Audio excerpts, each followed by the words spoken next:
Le bendiga. Amén. La verdad es que tengo miedo. En el público no me veo mucho. Hermano, primero vamos a orar. Necesito orar.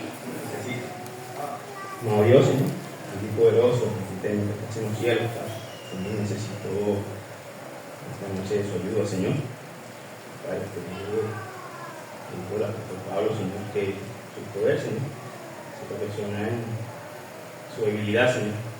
Padre, este versículo con la tranquilidad, Señor, que usted sabe que el temor sigue ahí, Dios. Pido que me ayude, Señor. Quíteme en medio, Padre, que no sea yo, Señor, sino usted. Es necesario que yo mengue, Señor, que tú crees en mí. Padre, que llene su Espíritu Santo, Señor, que necesito, Padre, más que nunca. Guíeme, mi Dios. Padre, de decir algo que pueda dañar, Señor. Que sea su Espíritu Santo guiándome, Dios. Hablo con sus manos, Señor. Ayúdame, Dios eterno, el poderoso de Ciudadano Jesucristo, Señor. Amén. Llamado. Hermano, vamos al libro de Mateo. Mateo 13, de 47 a 50.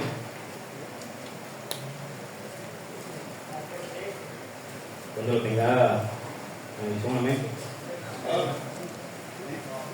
Dice el 47. Asimismo, el reino de los cielos es semejante a una red que echada en el mar recoge de toda clase de peces, y una vez llenas, la sacan a la orilla y sentados recogen lo bueno en cestas y lo malo lo echan fuera. El 49 dice: así será el fin del siglo. Saldrán los ángeles y apartarán a los malos de entre los justos. El 50 dice: y los echará en el horno de fuego. Aquí será el lloro y el crujir de dientes, hermano. Vemos en estos versículos, hermanos, que se habla de que en el fin del siglo los ángeles apartarán a los malos entre los justos. Hacemos una pausa en ese versículo y sabemos que hemos leído muchas veces la parábola del trigo y la cizaña. La mayoría la conocemos. Vamos allá al libro de ahí mismo, Mateo 13, de 24 al 30. Retrocedemos un poco. Dice, le refirió otra parábola diciendo: el reino de los cielos es semejante a un hombre que sembró buena semilla en su campo, pero mientras dormían los hombres, vino su enemigo y sembró cizaña entre el trigo y se fue. Y cuando salió la hierba y dio fruto, entonces apareció también la cizaña. Vinieron entonces los siervos del padre de familia y le dijeron: Señor, ¿no sembraste buena semilla en tu campo? ¿De dónde pues tienes cizaña? Él les dijo: un enemigo ha hecho esto. Y los siervos le dijeron: ¿quieres pues que vayamos y arranquemos? Él les dijo: no sea que al arrancar la cizaña arranquéis también con ella el trigo. Dejad crecer juntamente lo uno y lo otro hasta la siega. Y al tiempo de la siega yo diré a los segadores: recoged primero la cizaña y atadle manojos para quemarla, pero recoged el trigo en mi granero. Aquí el Señor les advierte en parábolas qué sucedería con aquellas personas que no aceptaran al Señor, con aquellas personas que se congregan, predican el Evangelio y sirven al Señor, pero tienen algo en su corazón o en su vida oculto. Quizás personas que realmente no han nacido de nuevo, que hará que sea parte de la cizaña. Eso es la cizaña que arrancarán aquellos ángeles en el fin del siglo, mi hermano. Debemos estar preparados para ese momento. Aquí tengo un breve concepto de la cizaña. La cizaña es una hierba que crece junto al trigo. Es muy difícil apreciarlo porque es idéntico al trigo, es idéntico, hasta que alcanza su madurez. Así es en la iglesia hoy en día. Parecemos tanto que es difícil apreciar quién es trigo y quién es cizaña. Todos nos parecemos, pero no será eterno, tendrá fin. Todo tiene un fin, hasta que el Señor venga. Y eso está pronto a suceder. Yo no diría ya que el Señor viene pronto, sino que el Señor viene ya. Debemos estar preparados. Pero ahora hablamos del mundo. En el mundo también hay trigo y hay cizaña. Solo que es más fácil diferenciarlo a veces, porque habemos cristianos que vivimos como mundanos, que a veces no se sabe de quién es hijo, si de la luz o de las tinieblas. Si usted busca una iglesia perfecta, déjeme decirle que no la hay. En cualquier iglesia usted va a encontrar cizaña. Si en su iglesia hay chisme, discordia, cosas raras solo ama su iglesia y ponga la mirada donde debe ponerla. ¿Dónde debemos poner nuestra mirada? ¿Y cómo podemos ignorar la cizaña? En Hebreos 12:2 encontramos la manera de poder obviar la cizaña. Dice, no lo vamos a buscar, dice, pongamos nuestros ojos en Jesús, el autor y consumador de la fe. Solo allí debe estar nuestra mirada, hermano. Hermano, una pregunta.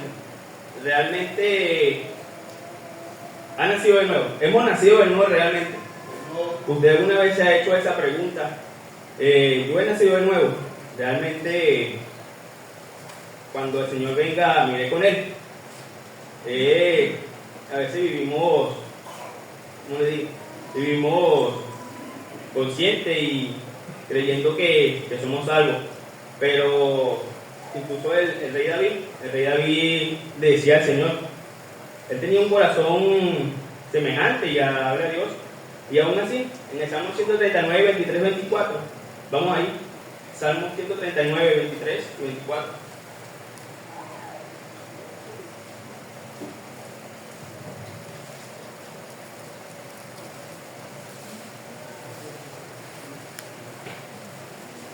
Dice, examíname, oh Dios, y conoce mi corazón, pruébame, y conoce mis pensamientos, y ve si hay en mí camino de perversidad, y guíame en el camino eterno.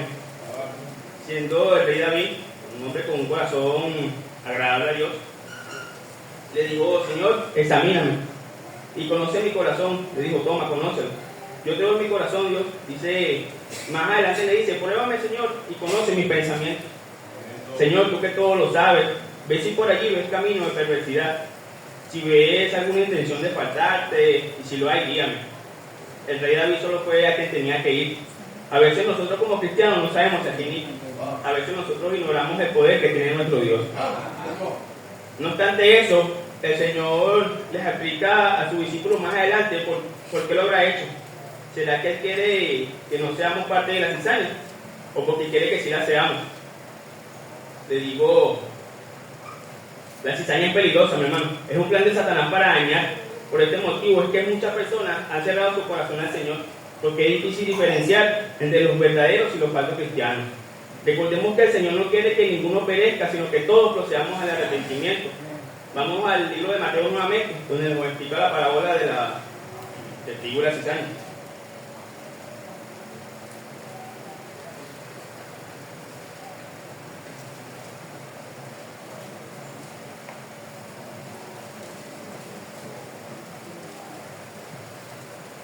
Mateo 13, 36, 43.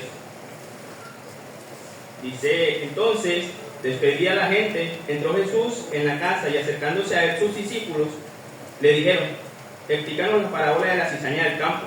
Respondiendo él les dijo, el que siembra la buena semilla es el Hijo del Hombre. El campo es el mundo, la buena semilla son los hijos del reino, y la cizaña son los hijos del mal. El enemigo que la sembró es el diablo. La siega es el fin del siglo, y los segadores son los ángeles. De manera que como se arranca la cizaña y se quema en el fuego, así será en el fin de este siglo.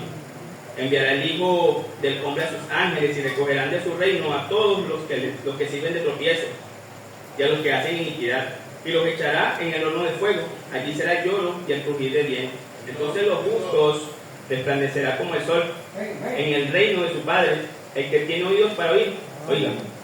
Hermano, ¿está usted entre los justos?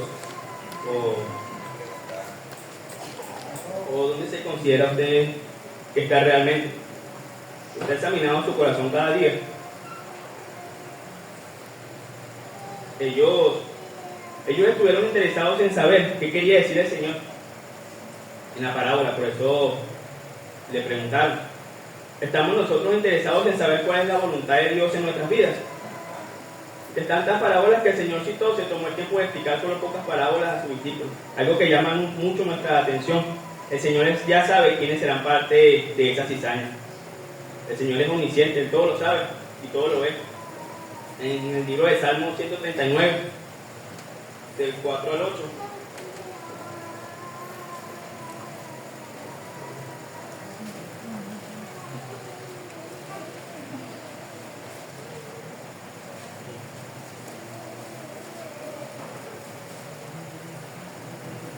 Dice el 4, pues aún no está la palabra en mi lengua, y he aquí, oh Jehová, tú la sabes todas. El 5 dice, detrás y delante me rodeaste, y sobre mí pusiste tu mano. El 6 dice, tal conocimiento es demasiado maravilloso para mí, alto es, no lo puedo comprender. El 7 decía, ¿a dónde me iré de tu espíritu? ¿Y a dónde huiré de tu presencia? Si subiera a los cielos, allí estás tú. Y si en el Seol hiciere mi estrado, he aquí, allí tú estás. Hermano, el Señor nos ve en todo lugar nos ve. Examinemos cada día nuestras vidas. Veamos qué hay en nuestro corazón. O pidámosle al Señor que cambie nuestro corazón. Y si es necesario, coloque uno nuevo. De David se lo decía. En nuestra mente, ¿qué hay en nuestra mente? Hay palabra de Dios, hay películas, hay series, hay Netflix, hay TikTok, redes sociales. ¿Qué hay realmente en nuestra mente? ¿Usted realmente ha perdonado? ¿Usted realmente qué hay en su corazón? ¿Hay un rencor oculto? ¿Realmente me he arrepentido de mi pecado? ¿O sigo jugando a ser cristiano? Dice, amigos, no seamos parte de la cizaña, mi hermano. Vamos al libro de Judas. Judas, del 3 al 16.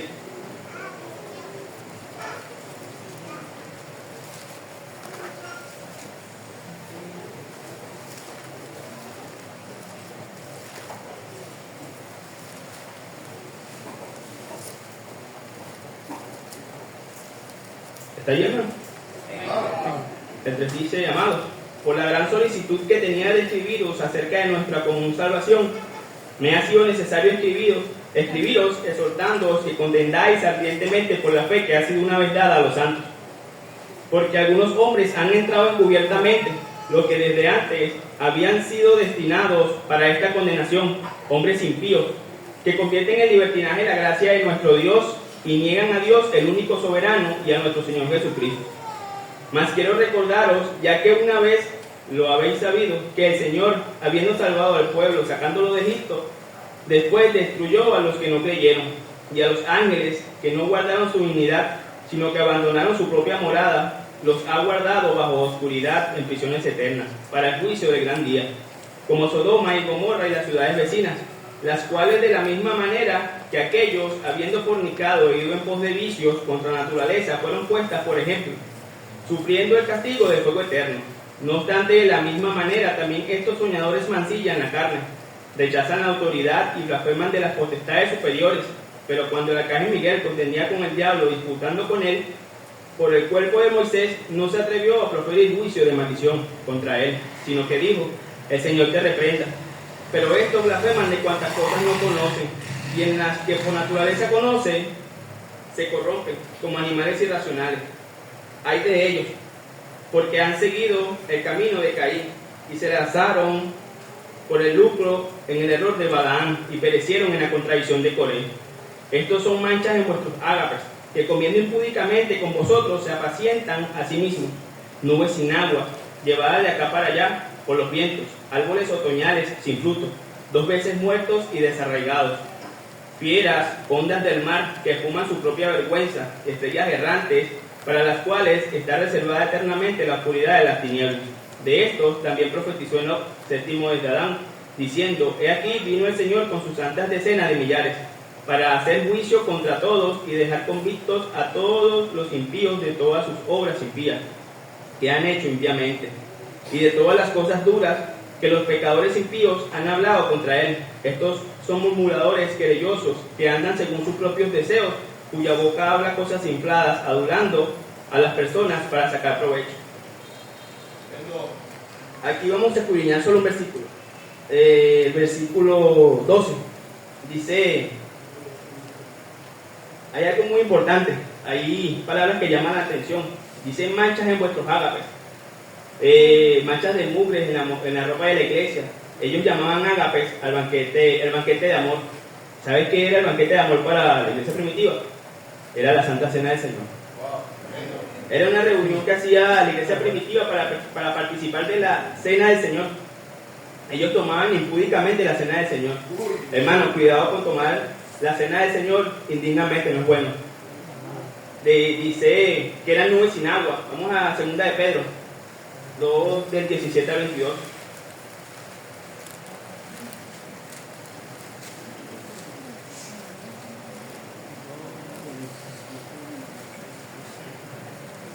Dice, estos son fuentes sin agua y nubes empujadas por la tormenta, para los cuales la más densa oscuridad está reservada para siempre.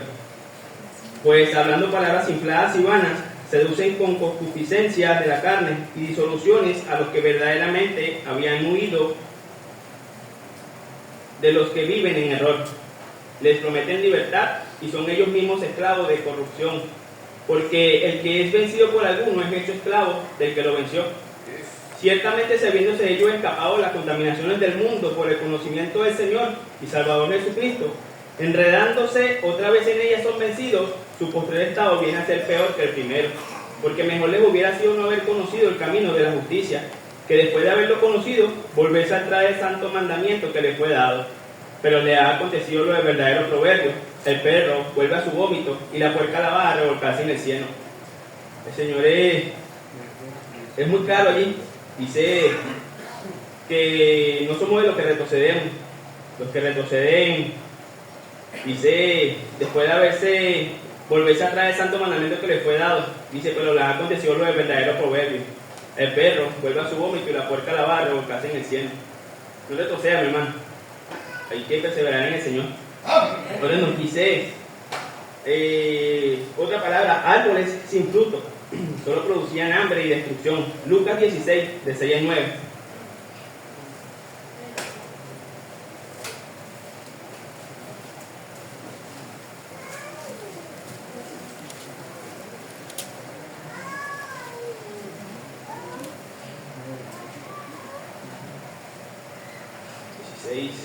De 6 al 9.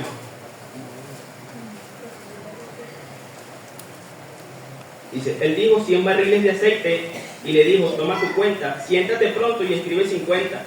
Después dijo a otro, ¿y tú cuánto debes? Y él dijo, 100 medidas de trigo. Él le dijo, toma tu cuenta y escribe 80. Y alabó el amo al mayordomo malo por haber hecho sagazmente, porque los hijos de este siglo son más sagaces en el trato con sus semejantes que los hijos de luz. Este era un hombre que hacía cosas malas. Mis hermanos, le digo algo, mi trabajo era mentir. Yo llegaba a nevera, si había nevera que solo tenía un cable suelto, y yo le decía a la persona que era una tarjeta, solamente por sacarle más dinero. Pero conocí al Señor y realmente me he dado cuenta que eso no está bien. Debemos ser honestos. Así ganemos poco, pero debemos ser honestos. Es peligroso jugar a ser cristiano. Recordemos que el diablo nos juega a ser diablo. Cuidémonos de eso. Vamos a la segunda parte de Mateo 13, 49, la parábola de la red, la que leímos de la red. Vamos a leer la segunda parte.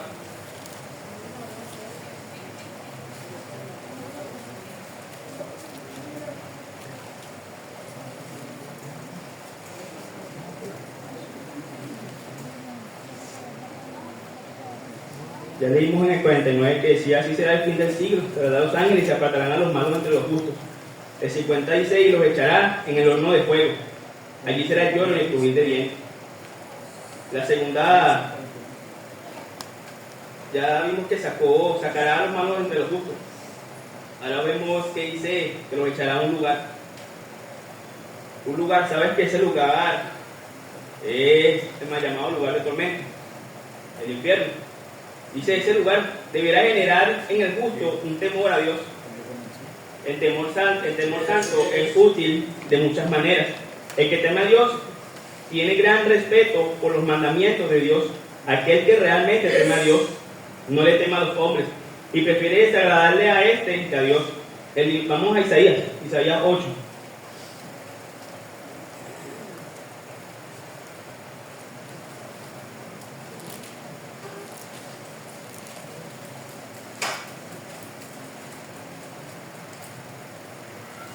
Eh, 8, 12 y 13 dice, no llaméis conspiración a todas las cosas que este pueblo llama conspiración, ni temáis lo que ellos temen, ni tengáis miedo. A Jehová de los ejércitos, a él santificad, sea él vuestro temor y él sea vuestro miedo. ¿Sabes? Ese lugar me da miedo, mi hermano. Yo había tomado tan en poco ese lugar hasta que leí un libro que se llama Terrores del Infierno. Cambió mi perspectiva sobre el infierno. Realmente comencé como a temerle más a ese lugar. Lo había tomado como tan en poco, porque es que solo leemos de él y escuchamos de él, pero realmente no se ha vivido. Pero ese lugar existe, mi hermano. Hemos tomado tan en poco el tema del infierno. Si lo hacemos a veces nosotros como cristianos, que quedará para las personas del mundo. El mundo no lee la Biblia, hermano. El mundo lee cristiano. No olvides, cristiano, eres la luz del mundo. Somos la luz del mundo. Vamos al libro de Ezequiel 33, 4.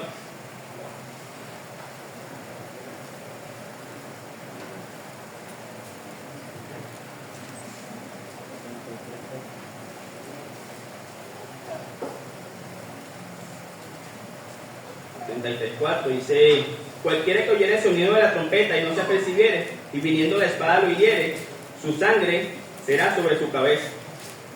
Mis hermanos, ahí hay una advertencia sobre la atalaya. Dice, ahí en este contexto, de parte de la atalaya, nosotros somos atalayas, mi hermano. El Señor nos ha mandado a hablar sobre ese lugar de tormento. Debemos advertir de peligro. Nos han hablado que existe un infierno y que es horrible, y el alma puede ir a ese lugar. Y el día hay que hacernos los ojos a este mundo, y aún así decidimos hacernos los locos, pensando que haciéndonos los locos el infierno va a desaparecer. Estamos equivocados. Sigue estando allí esperando a que sea separada la cizaña del trigo. Y aquellos que no quisieron nada con el Señor, están feo ese lugar, que ni los demonios quieren ir a ese lugar. Ellos le clamaban al Señor para que no los mandaran allí. Vamos al libro de Lucas 8:30-31.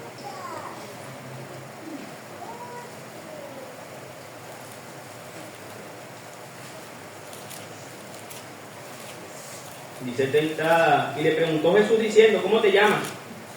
Y él dijo, Legión, porque muchos demonios habían entrado en él. Y le rogaba que no los mandase a ir a David. Ellos no quieren ir a ese lugar. Ellos le temen. Sabiendo que ese lugar está hecho para ellos, ellos le temen. Ese lugar no está hecho para nosotros, y habemos muchos cristianos y muchas personas del mundo que no creemos que ese lugar existe. Y no le tenemos miedo, porque si no creemos, realmente no tememos a ese lugar. Ellos no quieren ir a ese lugar. Vamos al libro de Santiago 2:19.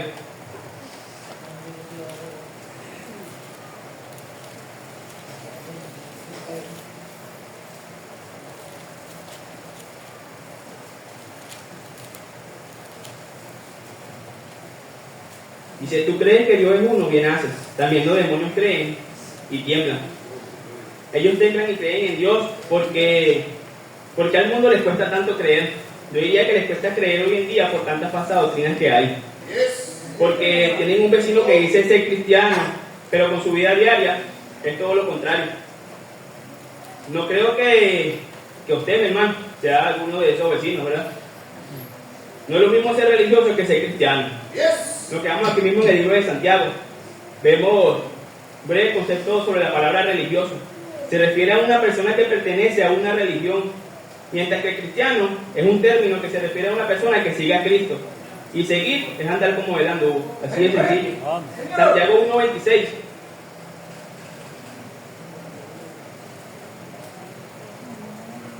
Dice, si alguno se cree religioso entre vosotros y no refrena su lengua, sino que engaña su corazón, la religión del tal es vana. La persona religiosa engaña su corazón, pero no engañan a Dios. Dios no puede ser engañado. Ahora el 25 nos dice, mas el que mira atentamente en la perfecta ley, la de la libertad, y persevera en ella, no siendo oidor olvidadizo, sino hacedor de la obra, este será bienaventurado en lo que hace. Ellos debemos vivir como Cristo, debemos ser imitadores de Cristo, no del mundo. Ahora el 1:27 nos dice, la religión pura y sin mácula delante de Dios el Padre es esta, visitar a los huérfanos y a las viudas en sus tribulaciones. Y dice, y guardarse sin mancha del mundo. Debemos guardarnos sin mancha del mundo. ¿Qué somos, mis hermanos? ¿Somos religiosos o somos cristianos? Háganse esa pregunta. ¿Cómo usted se considera, una persona religiosa o cristiana? Yo cada día batallo con eso, porque ese libro me dejó tan como tan asustado de ese lugar de tormento que todos los días yo le oro al Señor y digo que me perdone y que me salve porque es feo. ¿Por qué nos cuesta tanto obedecer a Dios? Si sabemos que ese lugar es horripilante y puede nuestra alma ir a ese lugar, si no obedecemos al Señor, si no nos arrepentimos de nuestros pecados, si no nos arrepentimos de nuestros pecados y nos apartamos, si no nacemos de nuevo. El infierno está hecho para Satanás y su demonio, no para el mundo. Pero es más fácil desobedecer que obedecer. Qué difícil es obedecer. ¿Por qué nos cuesta tanto obedecer? Vamos al libro de Mateo 25:41.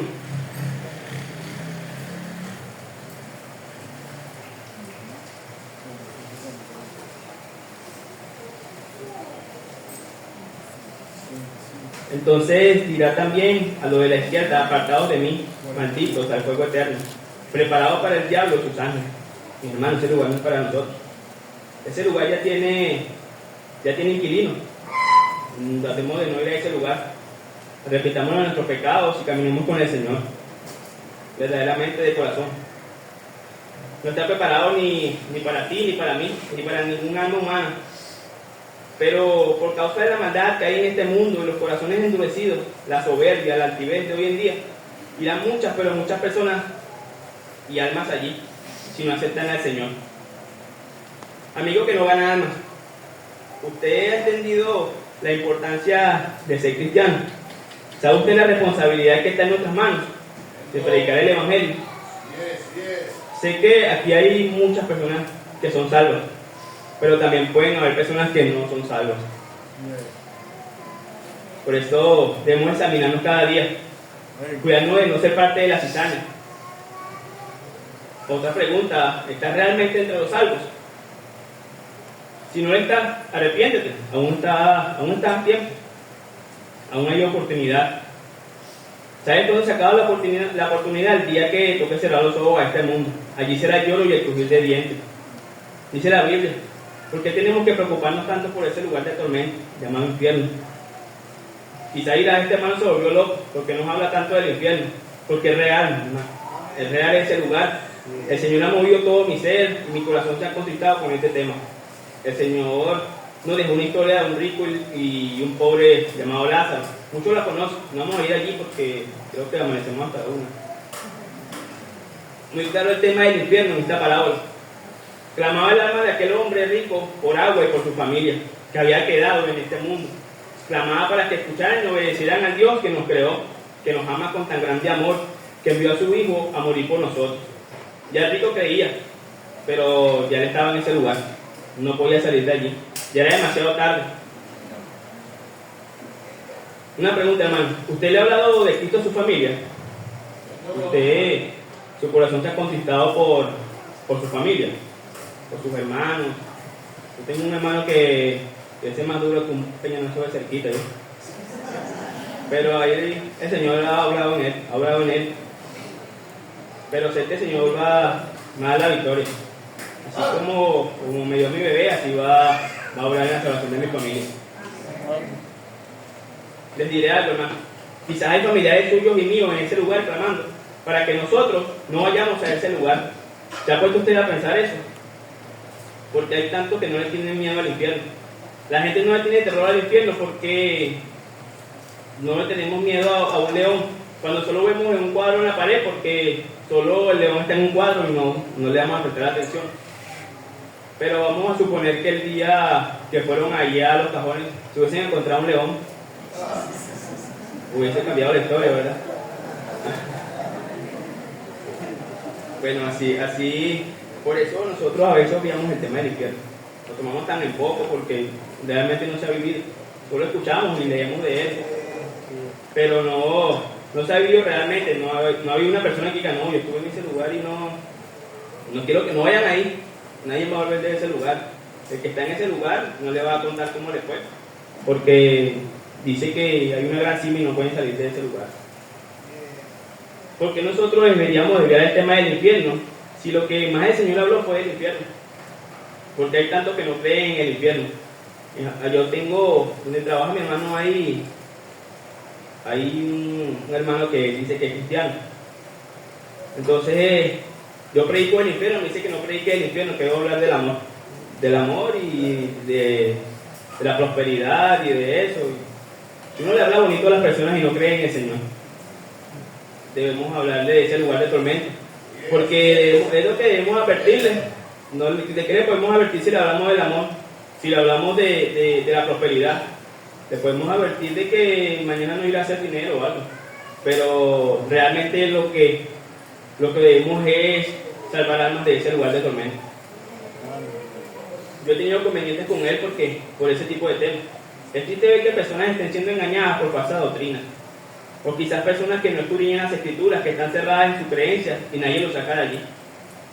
El infierno es importante. Hay 4 cosas porque ahí es importante el infierno. El uno dice, el infierno es importante porque muestra cuán infinitamente dependientes somos nosotros de Dios para todos. El infierno es importante porque Jesús enseñó sobre esto más que todos los demás autores bíblicos juntos. El 3 es importante porque revela la gravedad y el peligro de vivir la vida para ti mismo. El 4 dice que el infierno es importante porque es la única forma de saber cuánto nos amó Jesús y cuánto hizo por nosotros. Recuerde que Él no quiso bajarse de esa cruz por amor a nosotros. Él nos amó. Aún sin conocernos, Él nos amó y nos ama. La importancia del infierno es crucial. Sin ella no podemos entender nuestra completa dependencia de Dios, el carácter y el peligro de los pecados más pequeños y el verdadero alcance del costoso amor de Jesús. Porque si no tienes a Dios en tu vida, sencillamente irías a ese lugar de tormento. Debemos depender de Dios, de más nadie. Debemos pedirle cada día al Señor que nos enseñe a depender cada día más de Él. No te creas, hermano, que sencillamente porque venimos a la iglesia, crees en Dios, o aceptas intelectualmente las verdades del cristianismo, escaparás del infierno. La mayoría que asiste regularmente a la iglesia todas las semanas alrededor del mundo van rumbo a ese lugar. ¿Por qué? Vas a la iglesia pero no oras, no ganas almas, sigues con el pecado. Te diré algo, si usted es de lo que hace estas cosas, está jugando a ser cristiano y no ha nacido de nuevo. El diablo no juega a ser diablo, el diablo vino a buscar y a destruir su familia y todo lo que usted le ponga en el camino. Él se lo va a destruir solo si usted busca depender solo de usted. Un hombre ha escrito algo, dice: hay los que profesan ser salvos y hay evangelistas carnales que tienen algo semejante a la fe y a la tristeza por haber pecado, semejante al verdadero arrepentimiento y semejante a nobles anhelos, pero no obstante no son más que pura apariencia, engañan a otros y se engañan a sí mismos. La mayoría de los que viven en la iglesia perecerán. Dice que son personas que son semejantes, tienen algo semejante a la fe. Si es algo que es semejante, no es fe, algo que se asemeja a la fe. Y si es semejante al arrepentimiento, no es arrepentimiento, se asemeja al arrepentimiento. O sea, tuviste cerquita, pero no, realmente no ha nacido del mal. El Señor te pide más.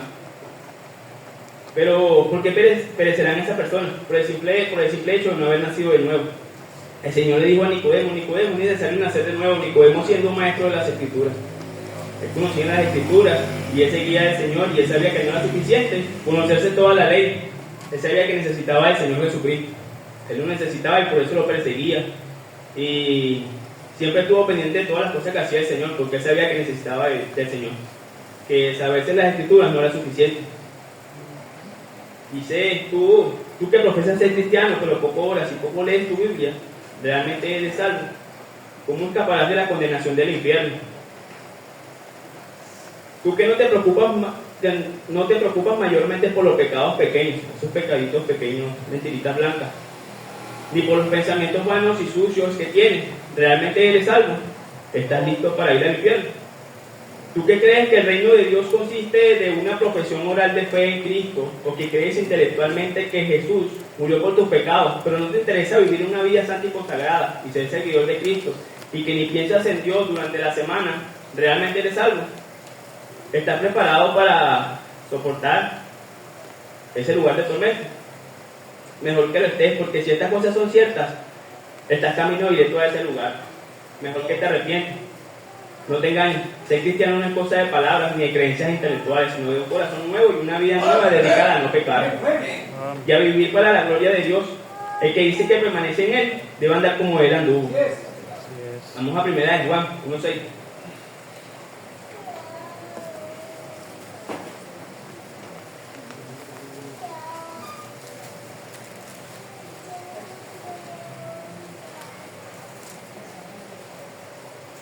el que dice que permanece en él. ¿Sí va? No, no, no. Si decimos que tenemos comunión con él y andamos en tiniebla, mentimos y no practicamos la verdad. Si estás viviendo conscientemente desobedeciendo la palabra de Dios y esto no te preocupa, no tienes derecho de creer que irás al cielo. Cristiano, despierta, tú que duermes. ¿Eres realmente salvo? Debemos autoexaminarnos. Te estás yendo directo al infierno. Debemos arrepentirnos de todos nuestros pecados, volvernos al Señor Jesucristo. Estás apartado del Señor. Entrégate a Él. Tal vez Él te ha traído varias veces a la iglesia de buena manera, pero si eres un hijo de Dios, te va a traer si sea sin un ojo y sin un brazo. Pero los hijos de Dios son hijos de Dios. Arrepiéntete de todos tus pecados, vuélvete al Señor, dice Mateo 18:9. Vamos al libro de Mateo.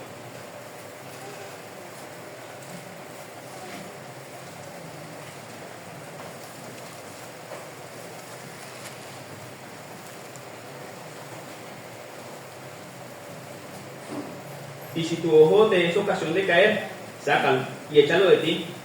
Mejor te es entrar con un solo ojo en la vida que teniendo dos ojos ser echado en el infierno de fuego. Nada que sea menos que negarse por completo a uno mismo, dejar el pecado, vivir en santidad, nacer de nuevo, lo que Cristo exige de todo el que quiere disfrutar de comunión con Él. Pero recuerda lo dificultoso que resulta abandonar todo por Cristo. Es difícil dejar todo por el Señor, no es fácil. Pero no es nada comparado con tener que pasar toda la eternidad en el infierno. Nada hacemos con bautizarnos o profesar ser salvos, solo desde afuera. Pero adentro de nuestro corazón, ¿qué hay? En nuestra mente, ¿qué hay? Examinemos nuestras vidas y preguntemos, ¿realmente soy salvo? ¿Me he arrepentido de verdad? Si hay algún visitante aquí, quiero decirle que el infierno es real. El infierno es real y que no sabe cuánto tiempo le queda. Cristo viene, yo no diría que Cristo viene pronto, Cristo ya viene, Cristo viene ya. No quiero que le tenga más miedo al infierno que al pecado. El pecado es nuestro verdadero enemigo. El pecado es peor que el infierno porque el pecado dio principio al infierno. ¿Estás dispuesto a ir al infierno por toda la eternidad a cambio de unos cuantos placeres y pecaditos aquí en la tierra? Huye del pecado, deja de vivir para Él y para el mundo y corre a los pies de Jesucristo. Cuando muera será demasiado tarde. Toda oportunidad de arrepentimiento termina al morir. Una vez muerto no habrá más oportunidad. Es triste pero cierto. Mis hermanos, no, ya vamos a terminar. Dice, no, pero no puedo terminar sin antes decir estas últimas palabras. Es algo que conquistó mi corazón y habló mi vida. Dice, tú que te crees convertido, pero no lo estás. Y también para ti que sabes que no estás convertido. Puedes comprender la eternidad. Hermano, vamos a cerrar nuestros ojos y vamos a imaginarnos, vamos a hacer una pausa y vamos a imaginarnos que somos atormentados en ese lugar, incesantemente, para siempre, sin final. ¿No te aterroriza esto? Jamás tener un momento de descanso, jamás tener una gota de agua que calme tu sed. Vuelve a reflexionar sobre la duración de la eternidad. Trata de imaginarte día y noche, ardiendo por siempre, jamás en un fuego como una araña, en una hoguera, gritando, aullando, sufriendo, quizás maldiciendo el día que naciste, y siendo maldecido por los demonios y las almas condenadas que te rodean eternamente, recordando siempre las advertencias que tuviste sobre la tierra y que no le hiciste caso porque te sentías satisfecho contigo mismo, engañándote de que todo estaba bien con tu alma. La esposa de Job le aconsejó que maldijera a Dios y muriera, a no ser que te arrepientas y acudas a Cristo, quien es tu única esperanza. Maldecirás a Dios eternamente y serás atormentado por Él en tu presencia, en la terrible plenitud de su ira, sin que nunca puedas morir. Así es, nunca morirás. La muerte huirá de ti en ese momento, vas a desearla. La eternidad es para siempre, mi hermano, algo que es eterno no tiene fin. Por eso es necesario nacer de nuevo, mi hermano. Y por último, recordemos aquel gran mandamiento que dijo el Señor. Amarás al Señor tu Dios con todo tu corazón, con toda tu alma y con toda tu mente. Y otro semejante, amarás al prójimo como a ti mismo.